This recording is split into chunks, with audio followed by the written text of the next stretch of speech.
The Memphis Grizzlies, um, almost in sort of the same vein as the Atlanta Hawks, were, I guess you could say, the underdog Cinderella story of the West. It's just that they didn't accomplish nearly as much as the Atlanta Hawks did. But granted, I would say the Memphis Grizzlies have a talented team, just not as talented as the Atlanta Hawks.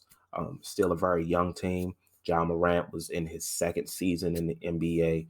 This team wasn't expected to go far, especially with their young roster that most didn't view that talented, to be honest. But uh, getting into the play-in and defeating the Warriors to enter the playoffs as an eighth seed, and going out in 5 games to the Utah Jazz, I think they showed a lot. John Morant showed a lot of promise as being a future star in this league. Um, Especially since a lot of people would say he had a down season, his regular season, the follow up to his rookie year. And I think in the playoffs he really showed what he is capable of and what he can be in this league, and I'm excited to see Ja this year. But uh I personally don't think the Memphis Grizzlies did a good job at building on the nice young team, the team they already had. I don't think they did. I think they downgraded, to be honest.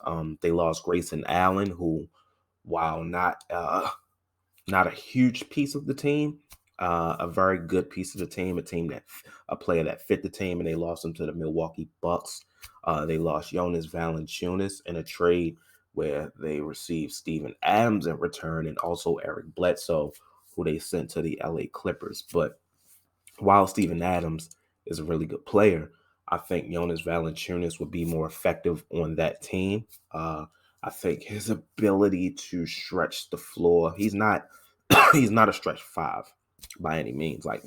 He just because he's capable of hitting the three doesn't make him a stretch five, but he is capable of stepping out and clearing the lane for somebody like John Morant. Um, I'm not sure what the Memphis Grizzlies are going to look like coming into the season.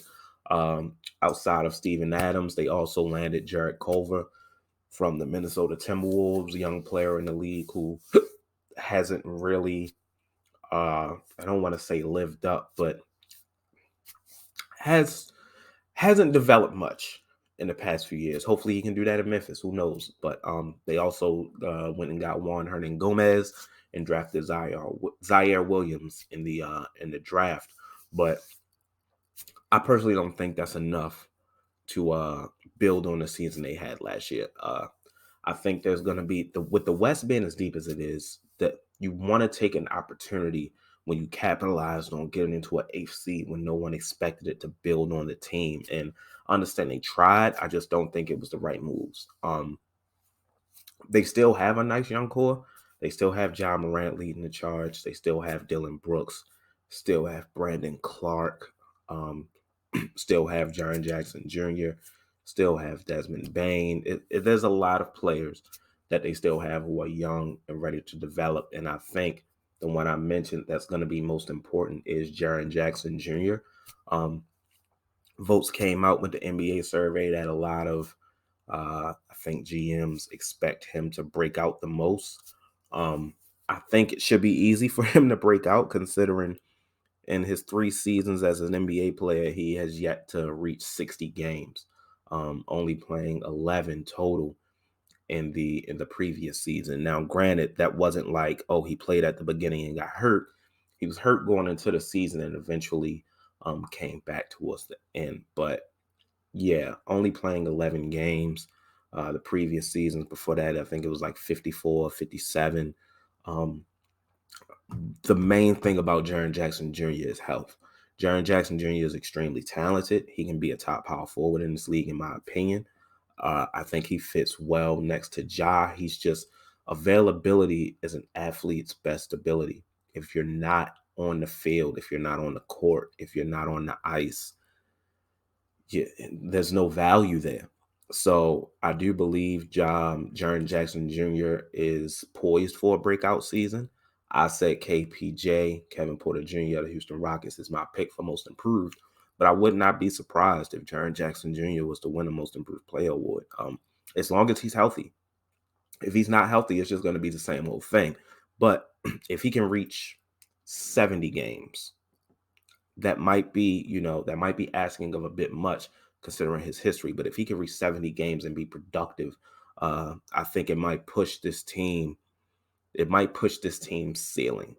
Um, it won't push the floor. I think this team can still be pretty bad, but it might push the ceiling of the team. Whether that team reaches the ceiling or not, who knows? Maybe they'll be in the play-in again. I think if they're in the play-in again, that'll be a successful season for them. I'm not expecting them to be in the play-in again, like I said, considering the teams that are in the West, the talented teams in the West. But if they are in the play-in again, I consider that a successful season for the Memphis Grizzlies. I hope they make better moves moving forward. Like I said, they still have young players, so they're not, completely in a hole. They still have young players to build on. They have one of the best young up-and-coming stars in the league in John Morant to lead the charge. So moving forward, they have someone to build around, something to build on. Hopefully, Jaren Jackson Jr. can become a star as well, like I believe he can. Don't sleep on Brandon Clark. Brandon Clark is extremely talented as well. One of my favorite young players in the league. But moving forward, who knows? Maybe these things don't pan out. Maybe they do. Focused on this season, I just don't see them making the play-in. I see them as like a 12th seed. But who knows? The Memphis Grizzlies might surprise me like they surprised everyone, mostly everyone, this past season. So if you are a Memphis Grizzlies fan, if you're not a Memphis Grizzlies fan, you're just a fan of basketball. Let me know in the comments what you thought about the Memphis Grizzlies offseason. What are you expecting from the season coming up?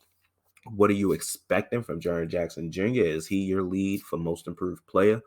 Did you like the moves that the Grizzlies made? Did you not? Just let me know in the comment section down below. Make sure you leave a like on the video. Smash the thumbs up button. Smash that subscribe button as well and ding the notification bell so you know when these videos get posted. So you know when your team video comes out next. Make sure you check out the 30 Days of Hoops playlist hovering above me right here. And I'll holler at y'all tomorrow. Peace.